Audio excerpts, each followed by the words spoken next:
आज आपण अगदी हेल्दी पदार्थ बनवणार आहोत. हेल्दी म्हणजे कसा? पालक पुलाव. पालक ही शरीरासाठी तर हेल्दीच आहे, पण त्यासोबतच त्वचेसाठी, केसांसाठी सुद्धा खूप हेल्दी आहे. मुलांसाठी सुद्धा खूपच हेल्दी आहे. त्यामध्ये आयर्न असतं, कॅल्शियम असतं, बऱ्याच गोष्टी असतात. त्यामुळे आपण पालक खाल्ली तर खूपच पौष्टिक असते.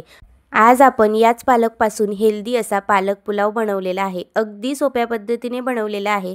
त्यामुळे संपूर्ण रेसिपी बघा, मुलांना तुम्ही टिफिनला सुद्धा देऊ शकतात. त्यासाठी आपण पालक घेतली. आधी पालक स्वच्छ धुवून घ्यायची. त्यानंतर 1 ग्लास पाण्यामध्ये आपल्याला 5 ते 10 मिनिट ही पालक उकळून घ्यायची आहे, जेणेकरून पालक छान नरम होऊन जाते. बघू शकता पाण्याला उकळी आली. छान पालक आपण झाकून ठेवली आणि 5 ते 10 मिनिट वाफवून घेतली.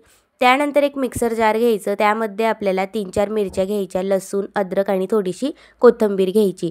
याचं वाटण तयार करायचं. त्यानंतर त्या वाटणमध्ये आपल्याला 1 चमचा जिरे आणि जी पालक आपण उकळून घेतली होती ती सुद्धा टाकून घ्यायची. त्यानंतर वाटण करून घ्यायचं. त्यानंतर आता एका बाउलमध्ये आपण 1 वाटी तांदूळ घेतलेला होता. जो घरात अवेलेबल असेल तो तांदूळ घ्या. स्वच्छ धुवून 20 मिनिट आपण भिजत घातलेला होता. त्यानंतर त्याच कढईमध्ये आपण 3-4 पळी तेल टाकले. 1 बटरचा क्यूब टाकला. त्यानंतर ते तापल्यानंतर थोडेसे खडे मसाले आपण टाकून घेतले. त्यानंतर त्यामध्ये 1 चमचा जिरे टाकलं, एकजीव करून घेतलं. थोडंसं फ्राय झाल्यानंतर बारीक चिरलेला कांदा टाकायचा. कांदासुद्धा आपल्याला लालसर होईस्तोवर परतून घ्यायचा आहे. काय होतं ना मंडळी, आपण यामध्ये गाजर, शिमला मिरची, भरपूर भाज्या घालतो. पण त्यामुळे काय होते, पालकची जी चव या राईसला येते ती येत नाही. दुसरेच चव आपल्याला लागते. त्यामुळे जेवढा सिंपल होईल तेवढा सिंपल करायचा प्रयत्न करा. म्हणजे पालकचा जो फ्लेवर असतो तो या राईसमध्ये अगदी छान उतरतो आणि खायला पण पालकचीच टेस्ट येते. त्यानंतर आपण जे वाटण केलं होतं, कांदा परतल्यानंतर ते त्यामध्ये टाकून घ्यायचं. मस्त मंद आचेवर लालसर होईस्तोवर फ्राय करत राहायचं. त्यानंतर त्यामध्ये मसाले घालायचे. अर्धा चमचा हळद, 1 चमचा धनेपूड आणि अर्धा चमचा गरम मसाला टाकायचा. आपण जास्त काही टाकलेलं नाही. जेवढा सिंपल होईल तेवढाच चांगला. खायला तेवढा टेस्टीसुद्धा लागतो.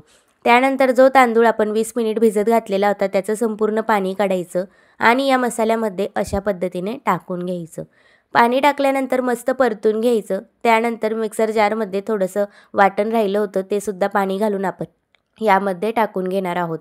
त्यानंतर यामध्ये जास्त पाणी ओतायचं नाही. 1च ग्लास ओतायचं. तांदूळ थोडा भिजलेलाच असतो, त्यामुळे तांदूळ लगेचच शिजून जातो. आता आपण यामध्ये चवीनुसार मीठ टाकून घ्यायचं. बारीक चिरलेली कोथिंबीर टाकायची. घरात पुदिना असेल तर तो सुद्धा टाकून घ्यायचा, कारण पुदिनाचा सुद्धा यामध्ये थोडासा फ्लेवर उतरतो. चव अगदी टेस्टी लागते. पाण्याला उकळी आलेली आहे. यामध्ये आता आपण पुदिना टाकून घेणार आहोत. पुदिन्याची पानं टाकून घ्यायची. त्यानंतर झाकण ठेवायचं. 10 मिनिटात हा भात लगेचच तयार होतो. तांदूळ आपण आधीच भिजत घातल्यामुळे भाताला जास्त वेळ लागला नाही. 10 ते 12 मिनिटात लगेचच शिजून गेला. तुम्ही बघू शकता अगदी मस्त हिरवागार पालकचा पुलाव तयार झालेला आहे. मस्त मोकमोकळासुद्धा झालेला आहे. खायला तर खूपच टेस्टी लागला. माझ्या मुलाने सुद्धा अगदी आवडीने खाल्ला. तुम्ही ही रेसिपी नाश्त्याला बनवा किंवा सकाळी मुलांना, मोठ्यांना, सगळ्यांना टिफिनला दिला तरी खूप हेल्दी आहे. पालकमध्ये भरपूर घटक असतात जे आपल्या शरीराला खूप पुरेसे असतात. त्यामुळे पावसाळ्याच्या दिवसांमध्ये हिरवीगार पालक येते. मस्त पालक आणायची आणि असा पालक पुलाव नक्की ट्राय करायचा. एकदा तुम्ही हा पुलाव नक्की ट्राय करा.